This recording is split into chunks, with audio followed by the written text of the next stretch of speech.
होता। मैं कहता हूं कि आप वहीं बने रहिए, गेट पे ही बने रहिए। अगर जैसे ही आपको कोई दिखता आप अंदर जाइए और आप हमको फर्स्ट एक्सक्लूसिव जानकारी दीजिए। अब मैं आना चाहता हूं ज्योत्सना के पास में। ज्योत्सना, सुशांत के घर पर आज चाबी वाला आ सकता है। ज्योत्सना, सुशांत के घर पे आज केशव आ सकता है। मतलब जो क्राइम सीन को रिक्रिएट करने की कोशिश की जा रही है वो आज केशव के साथ भी होगी। मतलब स्ट्रैटेजी सीबीआई की जो है, विरोधाभास फाइंड करो, एफआईआर फाइल करो। ज्योत्सना क्या पकड़ रही, किससे अभी आपने पिछले 1 घंटे में बातचीत किया? बता रही थी कि किसी एक्सक्लूसिव पर्सन से आपने बातचीत की है। जरा बताइए दर्शकों को उसके बारे में।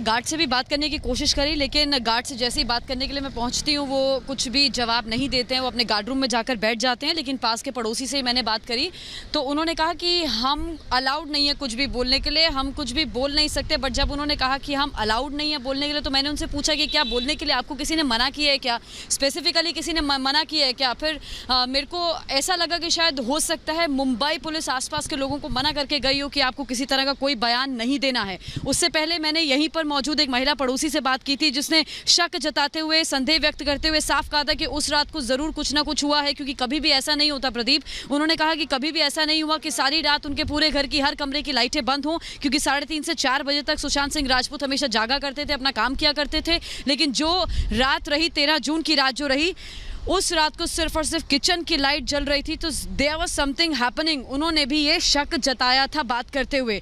और लगातार हम जो लोगों से बात कर रहे हैं उनका सिर्फ कहना यही है कि सुशांत सिंह राजपूत बहुत जिंदा दिल इंसान थे, अपनी आगे की प्लानिंग करके चलते थे, जिसका सबूत, जिसकी बानगी हमने उन नोट्स में भी दिखाई जो डायरी सामने आई थी सुशांत सिंह राजपूत की, कि किस तरह वो अगले 5 साल का अपना प्लान बना के बैठे हुए थे, किस तरह वो अपने परिवार के साथ आगे अपनी जिंदगी को बढ़ाना चाह रहे थे। सुशांत सिंह राजपूत की तरफ से एक इंटरव्यू में बहुत पहले बताया भी गया था कि मैं तो बाहर फॉरेन के लिए भी सोच रहा हूँ, मुंबई में मैं सिर्फ काम के लिए आऊँगा। सुशांत सिंह राजपूत की जब मौत होती है तो उससे 1 रात पहले वो थोरानी के साथ अपनी स्क्रिप्ट डिस्कस करते हैं। तो ऐसे में जो भी बातें गढ़ने की कोशिश मुंबई पुलिस के द्वारा की गई या फिर इन लोगों के द्वारा जो लगातार शक के घेरे में है, जिनसे लगातार मैराथन पूछताछ सीबीआई की टीम कर रही है, उन्होंने कहा कि ये डिप्रेशन में थे सुशांत सिंह राजपूत। और अब आज जब वाटरस्टोन रिजॉर्ट में सीबीआई की टीम पहुंचती है, जो हीलर, जो स्पिरिचुअल हीलर जिनसे मुलाकात सुशांत सिंह राजपूत ने की थी वहां पर, और रिया चक्रवर्ती के साथ वो उस रिजॉर्ट में पहुंचे थे। रिया चक्रवर्ती ने कहा था कि ये डिप्रेशन में है, इन पर थोड़ा सा काम किया जाए। तो उस हीलर से निकलकर बहुत कुछ सामने आएगा कि जब उन्होंने सुशांत सिंह राजपूत से मुलाकात की थी तो क्या मानसिक तौर पर उन्हें किसी तरह का कोई तनाव था,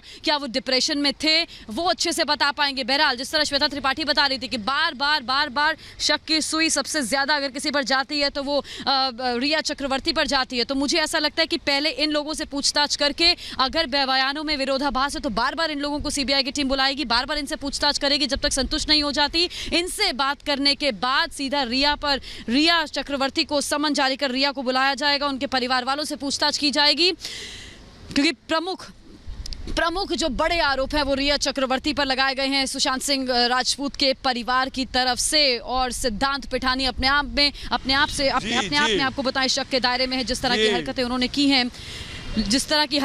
की हैं, उनका हैदराबाद चला जाना, जैसे सुशांत की मैं चाहता हूं किस तरफ वापस आए। बिल्कुल आप बने रहिए ज्योत्सना, आप बने रहिए ज्योत्सना। मैं आपको बताना चाहता हूं कि